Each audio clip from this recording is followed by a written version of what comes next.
Hey dummies, Michael here. No, I'm not really leaving Cracked. The only way we could afford to do a news show is to have me phone it in for free. To make up for the shitty production values, Cracked agreed to fly me to an exotic location and put me in 5-star lodging for each and every episode. Total series budget, $19,000. Who the f*** is that? Oh. Well, let's do the news, shall we? See if you can guess where I am this week.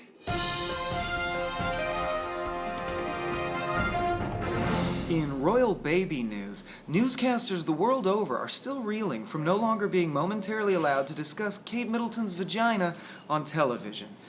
Reuters and AP reports of a defensible reason to publicly discuss Prince Edward's butthole are still developing.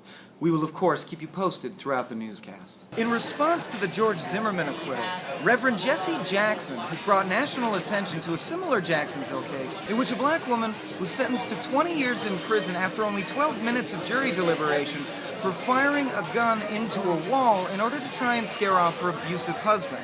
In racism's defense, however, the wall was white. In Man, We Really Hate Rats news, scientists were recently successful in surgically implanting false memories into a mouse's brain.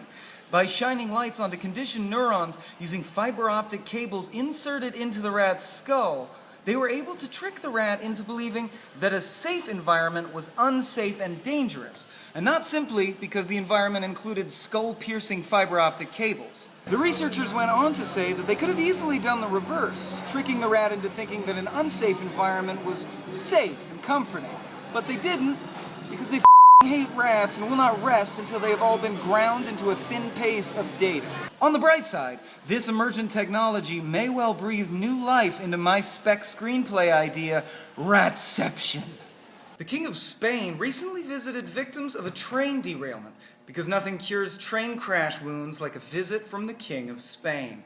Speaking of royal asses, still no word on Prince Edward's butthole, but do stay tuned. In the next hour, we'll be asking a panel of experts if they think we've been over-covering our inability to publicly cover the princely bung. But first is how you would show off your butthole if you wanted to. But first. In butthole-adjacent news, Geraldo Rivera recently tweeted a nude photo of himself to prove he's still got it even at 70. No word yet as to whether Anthony Weiner replied to the tweet, but one assumes. As the trial for notorious gangland kingpin Whitey Bulger continues, a key witness for the prosecution has been found dead under mysterious circumstances. In related news, Mr. Bulger is totally innocent, never did anything crime-wise, and we here at Cracked wish Whitey a safe and speedy acquittal. Please don't kill me. In news that's just something someone said in a press junket interview and not really news, Parks and Recreation star Chris Pratt has gotten into top-notch shape for his upcoming role in the Guardians of the Galaxy movie, and TV wife Aubrey Plaza is none too pleased. The sullen starlet says she prefers him big and round, so she has something to grab onto.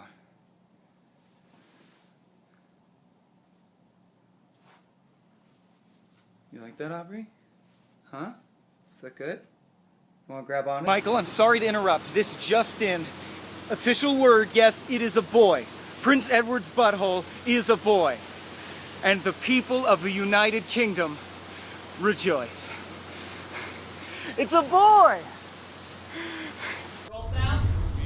Roll cameras. And action. Hi, I'm one of Cody Johnston's wacky characters that he does, cause he can't just talk like a human and do things seriously when he wants to make a point. I'm using this one to tell you to, subscribe if you want to one of our channels. We've only got the one. Do it on the cracked internet. Bye, I'm fucking Cody.